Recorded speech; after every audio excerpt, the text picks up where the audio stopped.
Senator Boni. Thank you, Mr. Speaker. Mr. Speaker, at the beginning, when I listened to the PO, I saw it as a straightforward case of 35 times 2/3. That's what I saw. And I was persuaded. However, both parties have invited me to want to hear more. Both the governor and the county assembly. What do I mean, Mr. Speaker? People watching me in Nyamira now want us to respond to the concerns by the county assembly. Nowhere in the jurisprudence of this country have we ever tested the issue of who is voting at the 2/3 majority. What do I mean? You all know, in this house, we have been voting with the threshold of 24, even when our brother, the late Cheptumo, was gone. Now, what has been brought by the county assembly, they are telling us, please remember there were 3 MCAs who are not in that county assembly. This is the time for us to prosecute that, and therefore we should give parties an opportunity to prosecute that matter. We see which way it should go, so that, colleagues, we guide county assemblies. We even guide this Senate, that what shall we be doing in the event members are not in plenary. Number 2, Mr. Speaker, again, parties have invited me on the issue of voting by proxy. You all speak good English. Voting proxy simply means a member of a team, like the one in the county assembly of Nyamira, asking another member to vote for him specifically in the same manner he would have voted. Let's not be emotional.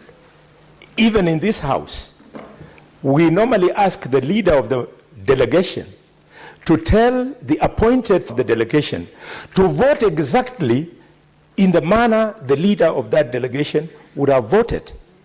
So we need again to hear submissions from both parties so that it would help us to know in future how shall we be handling this kind of issue. My final point, Mr. Speaker, again invited by both parties, is that they talked about letters. We didn't know letters were brought. This is the time for us to allow them to prosecute the matter, to show us these letters, just in the same way we did in Kericho 2, and those ones who thought this had not taken place, they were given an opportunity. Mr. Speaker, finally, but not least, the county assembly has come here for justice, looking for justice. So has the governor. It is therefore makes us stronger, more credible, more fatherly by hearing both. Let the PO be determined after we have heard the whole manenos, the whole issues, then we make a decision. I want to defeat in my submission the points raised by the Senator of Kericho, leader of majority. It is bigger than what you think. Kericho 1 was straightforward, Kericho 2 was straightforward. This one, both parties are not in agreement. In Kericho 1, we all remember, both parties were in agreement about the number of MCAs who had participated. For your information, leader of the majority, if you go by the presentation by the governor, it means 23.3 people voted, which we round to 24. But if you go by the persuasive argument by the county assembly, it means in the absence of those 3 only 21.3 people voted, rounding it.